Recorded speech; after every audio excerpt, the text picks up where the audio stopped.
네, 경기 화성갑 출신 송옥주입니다. 국방부 장관께 질의하겠습니다. 지난 6월 29일 날 한미일 정상회담이 개최되었는데요. 그 자리에서 북한의 핵 미사일 위협에 대응해 삼각 공조를 강화하는 것을 논의했다고 합니다. 알고 계시죠? 예, 그렇습니다. 네. 이 자리에서 일본의 기시다 총리가 한미 동맹의 강화를 위해서라도 일본의 방위력을 근본적으로 강화해 나가야 한다라고 얘기하면서 일본의 군사 대국화를 암시하는 듯한 발언을 했다고 합니다. 뭐 이 내용도 알고 계신가요? 예, 예. 이 발언에는 어떻게 동의하세요? 우리 장관님은? 그 양면성이 있다고 봅니다. 양면성이요. 예. 어떤 양면성이 있나요? 과거 역사, 그다음에 미래의 어떤 일어날 수 있는 여러 가지 상황 네. 이런 것들을 봤을 때 그런 측면이 있다고 봅니다. 아, 그러면 일본이 군사 대국화를 하는 부분도 양면성 측면에서 동의를 한다. 그 말씀이신가요? 우려스러운 부분도 있지만은 우려스러운 예. 부분도 있지만 동의할 부분도 있다. 예, 그렇습니다. 우려스러운 답변을 하시네요. 윤석열 정부의 외교안보 기조를 볼 때 한미일 연합훈련을 비롯한 3국 간 군사공조를 확대할 가능성이 높다는 관측이 나오고 있는데요. 오늘부터 실시하는 한미 해군과 일본 해상자위대의 북한 탄도미사일 탐지 추적훈련이 퍼시픽 드래곤도 그 일환의 하나로 볼 수 있나요? 예, 그렇습니다. 예. 일본과 군사협력을 강화하는 것에 대해서 혹시 국민들의 정서에 대해서는 한번 살펴본 적은 있으신가요? 예, 그 부분은 저희들이 고려하면서 네. 하고 있습니다. 그래서 군사 협력할 수 있는 범위가 한정이 되어 있습니다. 네. 그 핵심적인 사항은 북한의 핵과 미사일 위협에 대해서 우리에게 도움이 된다면은 일본과도 협력해야 될 부분은 있다고 봅니다. 그런 차원에서 미사일 경보라든지 탐지라든지 추적이라든지 이런 것은 같이 하고 있습니다. 알겠습니다. 연합훈련이나 한일 간 군사 교류가 확대되는 것에 미치어서 또 지소미아가 재개될 거라는 그런 말들이 있습니다. 알고 계시나요? 예, 그렇습니다. 네네. 지소미아는 2016년 체결 이후에 북핵과 미사일 관련 정보를 위주로 대면 회의와 또 보안 전화 등으로 정보 교류를 실시를 했는데요. 이 정보 교류 건수를 보니까 갈수록 줄어들고 있다고 합니다. 그것도 알고 계세요? 갈수록 줄고 있지는 않습니다. 아, 비슷한 그래요? 수준 유지하고 있습니다. 네, 그래요? 예.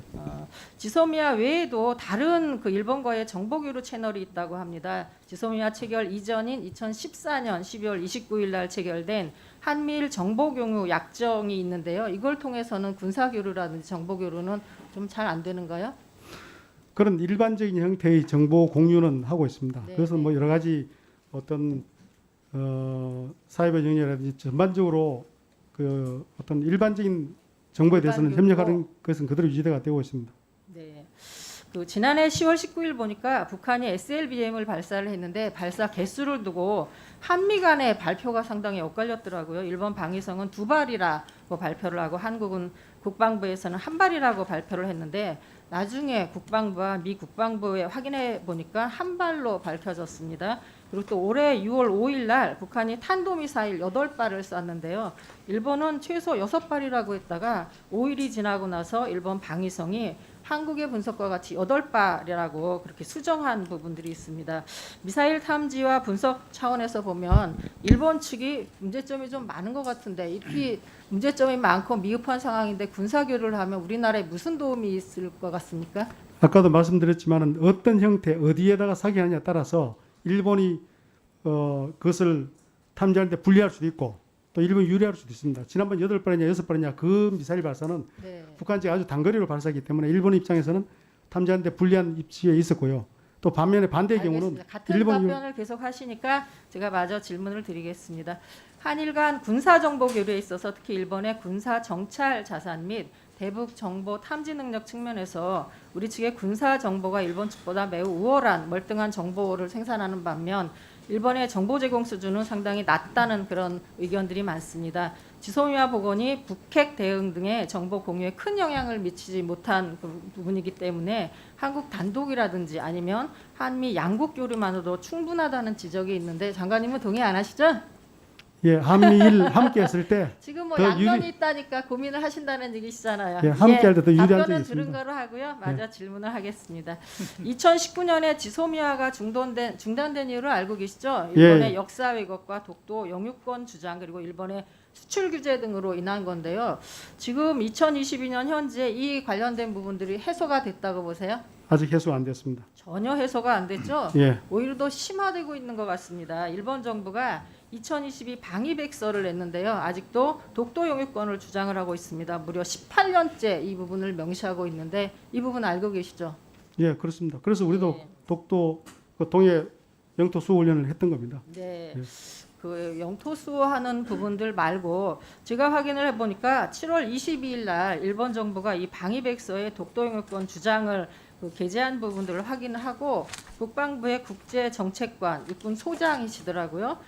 이분이 주한 일본 국방무관 대령 출신인 사람을 국방부로 초치해서 항의를 한 거로 알고 있습니다. 맞습니까? 예, 그렇습니다. 예.